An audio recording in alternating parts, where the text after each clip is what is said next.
Primeiro, gostaria de agradecer mais uma vez o convite. É uma honra estar aqui, representando não só o hospital, mas representando a saúde pública do país, né, que a gente tem muito aí. O evento em Brasília me deixou muito feliz de ver quanta gente boa, né? Na verdade, deve ter sido muito difícil fazer a diferenciação entre um hospital e outro, porque as diferenças são muito pequenas, né? Todo mundo lá com certeza, um patamar muito alto de gestão e de ética. Bem, só para falar rapidinho, como que muda aqui? Acho que é aqui. Ah, tá. Então, só o slide de título. E acho que todo mundo trabalha com gestão, já ouviu falar a frase do Peter Drucker, que o hospital é a coisa mais complexa que o homem já inventou para gerenciar. E quando a gente pensa em unidade de saúde, ela não está sozinha. Você se relaciona com outros hospitais, então a complexidade só cresce de nível exponencial, né? Então, quanto mais a serviços você vai agregando, cada vez vai ficando mais complexo. E o Hospital de Sumaré, ele está localizado numa região de 6 municípios, 1,2 milhões de habitantes. É o maior hospital para esses 6 municípios, sendo que o município que tem mais população, que é Sumaré, não tem nenhum hospital municipal. Então, lá no começo, a gente percebeu que o hospital teria uma importância muito grande na ajudar a Diretoria Regional de Saúde a organizar o sistema de saúde na região, né?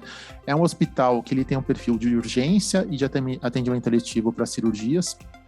Então, o foco dele é muito cirúrgico, né? Então, a gente já viu lá no começo que a gente teria uma fila cirúrgica para lidar na região, já que ele era o primeiro hospital, antes de chegar no HC da Unicamp, para atender essa região, tá? Um hospital de média e alta complexidade.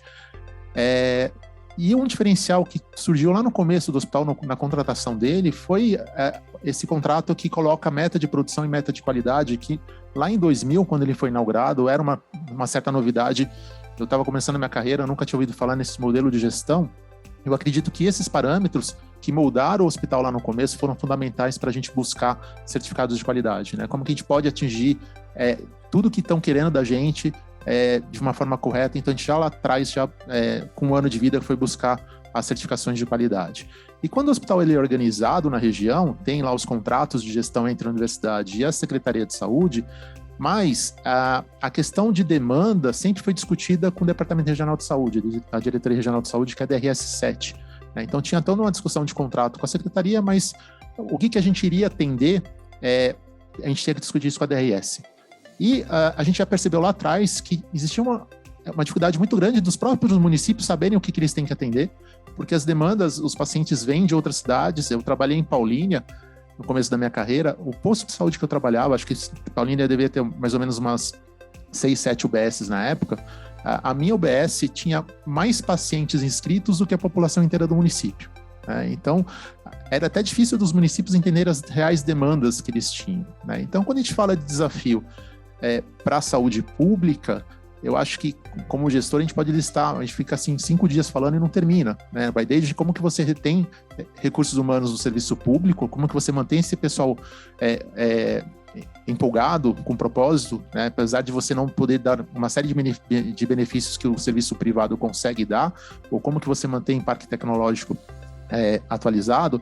Mas eu acho que um dos grandes desafios que a gente tem na saúde pública como que eu dou conta de toda essa demanda que varia muito em função de crises, de migração, de alterações de demanda.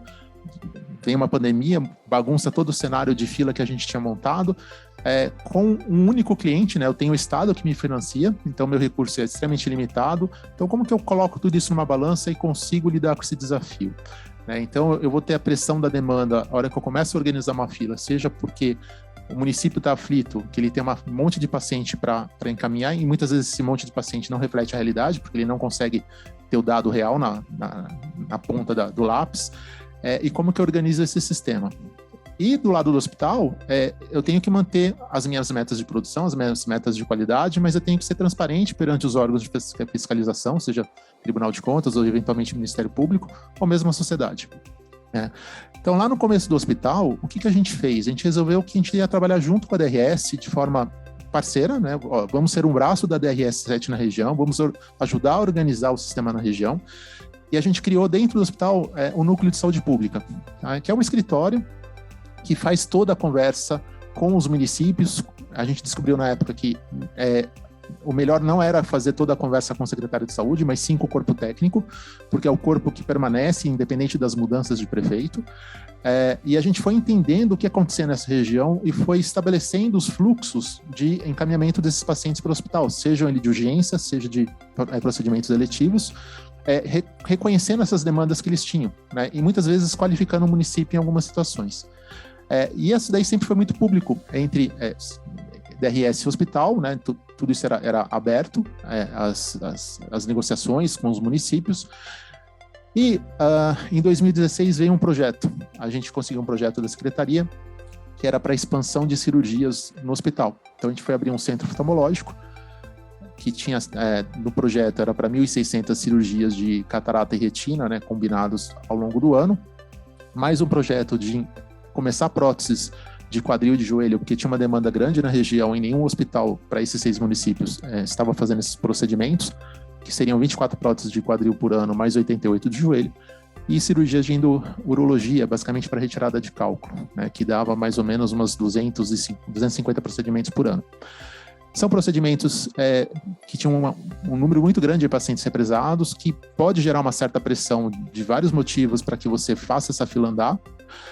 E a gente decidiu fazer o seguinte, olha, vamos ampliar, além da gente usar o núcleo de saúde pública, na época já existia a CROSS, mas vamos fazer filas que todo mundo consegue acompanhar, né? Então a gente traz esse paciente via regulação, são pacientes eletivos, essa combinação é feita DRS, Núcleo de Saúde Pública e CROSS. A gente faz as listas internas, que são públicas, fica para a DRS consultar, ela tem toda a ciência, e sempre que houver alguma pressão de demanda, a gente vai sentar e vai discutir essa lista, né? Se é um caso mais urgente, que se justifica, ou se é um caso que está sendo encaminhado, mas olha, ele é igual aos outros, a gente vai colocá-lo, vai explicar que esse paciente vai ficar na fila, né? Então, a gente tem feito isso pré-pandemia, funcionou muito bem. Na pandemia, lógico, que bagunçou, a gente teve que parar de fazer alguns procedimentos, mas na retomada, a gente tinha esse parâmetro da fila de espera interna, né, que a gente vai regulando até para ela não ficar muito grande, que a gente partiu dessa fila, olha, vamos reorganizar, mas a gente tem um ponto de parada, a gente continua daqui para frente. E quando a gente senta para conversar com quem está demandando por pressão, qualquer que seja essa pressão, a pessoa entende, olha, existe um motivo, existe um porquê que as coisas funcionam assim. Não foi criado da noite para o dia, não foi criado na cabeça de ninguém, isso foi pactuado com a região inteira. Então isso eu só mandei o slide aí, acabei falando mais rápido.